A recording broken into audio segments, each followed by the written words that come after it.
Hello and welcome to the show. I'm Jacquelene Closemore and you're on A1R Psychic Radio and Moonstruck TV. I'm coming to you live from the Planter Box at my favourite cafe. It's the Urban Deli Cafe on, well, it's kind of on Burke Street in Melbourne, but anyhow, there's lots of trams going by. There's a coffee going on downstairs and I have a plant right next to me. So today I was going to talk about, on our continuing journey of the tarot, I was going to talk about the Empress card, which I'm going to move right across to the planter box because she's at one with nature.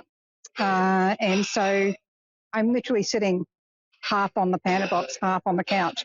But anyhow, last week we were talking about the High Priestess and, you know, the game of patience, issues around couples, around, you know, the fork in the road, direction, this sort of thing that can happen, the choice between peace and chaos or peace and crisis. Today, we've got the Empress card. So when you're looking at the Empress card, she's actually Mother Nature. So it's kind of appropriate that I've got a piece of plant next to me. You know, so she's kind of like seen as the great mother. And so when we're looking at her, she usually has this very pregnant belly going on. And in this picture, she's not looking, well, as pregnant, maybe under that wonderful dress of hers, which, you know, there's a bit of hiding going on there. We've got the sign of Venus right on this card here. So it's right there, a bit obscured in this lighting. But you've got the heart shape and the Venus, and she's got her staff there. She's actually pictured in nature. And so her being pictured in nature like that, we look at Mother Nature and we look at the Empress card. The next card after the Empress is actually the Emperor. So Emperor and Empress, sort of like the mother-father figures. So when we're looking at the Empress, it's Mother Nature nurturing. If we look at also the idea of listening, so a lot of, you know, tuning in, hearing people, being that place that they can kind of divulge things, open up. But also in the Empress card, on the Kabbalah tree of life, we link that to Daleth, which means doorway or door. And so if we think of Mother Nature and we think of women's bodies who are able to, or people bearing a uterus who are able to actually have children, you're thinking very much of that being the doorway through which new life comes onto earth, in the case of, you know, human children. So we sort of look at it as birthing things. And so in this card, we also see at the very back there, there's actually, we've got all this greenery along here, which is actually, you know, when you've got that green gully, you have the creek or river running in the background. And I was talking about how from the High Priestess to the Empress card is actually a river that flows around the back of the card. So it's sort of like, you know, from one to the other, it's sort of like new life is coming through. When we're looking at the Empress, it's that motherly phase of women's lifetime. So you've got maiden, mother, crone. And in the Empress card, she's very much in that nurturing, caring, protective kind of energy. And when we look at 3 as a number as well, there's kind of an element of coaching, mentoring, teaching, creativity, all of these sorts of things, but also communications. And so quite often in the old system and way of being, mothers were very much the caretakers of children and of, you know, look, we think of homeschooling and things like that, usually done by the mothers. These days with society as it is, we've got a changing landscape of who stays home. So, you know, it's going to be interesting to watch the change in how the archetypal figures in the tarot are seen over this next while as more and more stay-at-home dads and 2 mums and 2 dads and all these sorts of things happen because, you know, we can sort of think of the traditional meanings of cards, but then how do we apply that to modern day society and allow that to be and, you know, to really honour all those different ways in which people might choose to live or might feel drawn to is natural to them. So a 3 life path number person or 3 day of birth, there's usually an element there of you know, a creativity there, a lot of counselling, guidance, sensitivity, caring, empathy, all these sorts of elements.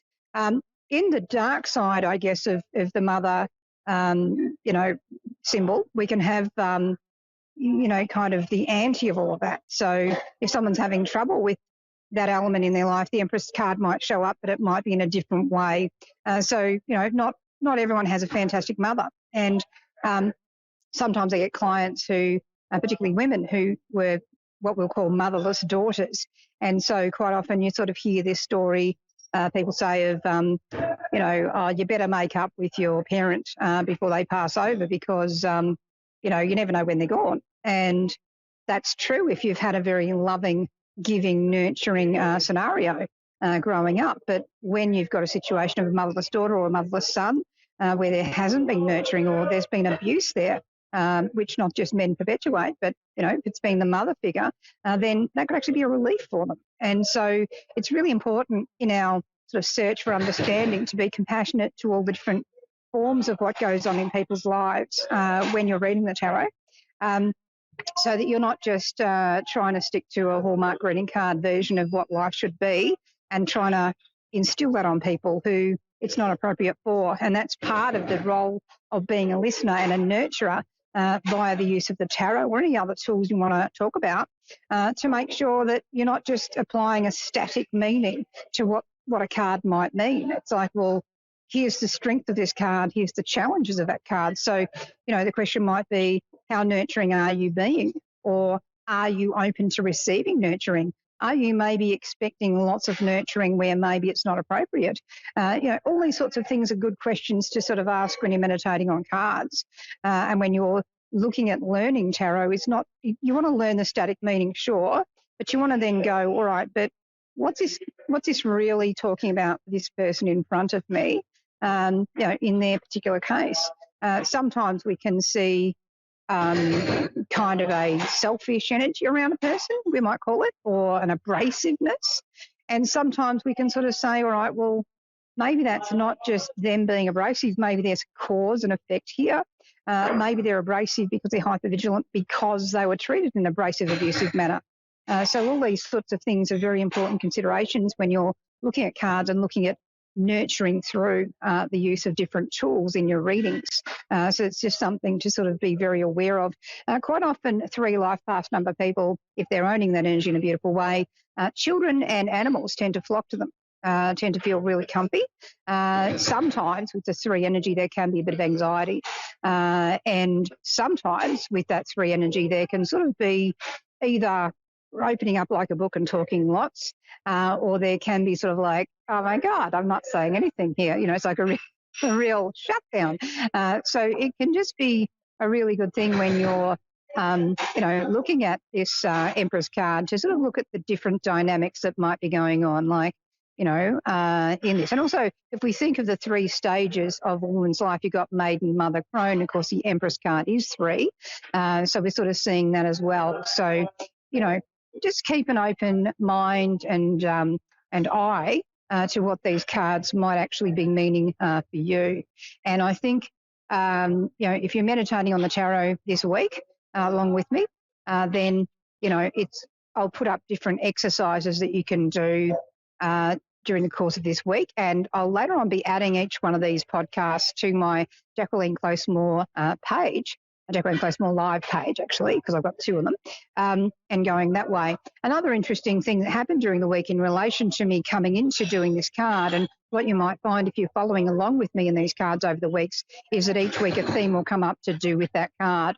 And so I actually got a message from a lady from another part of Australia during the course of the week before this card came up.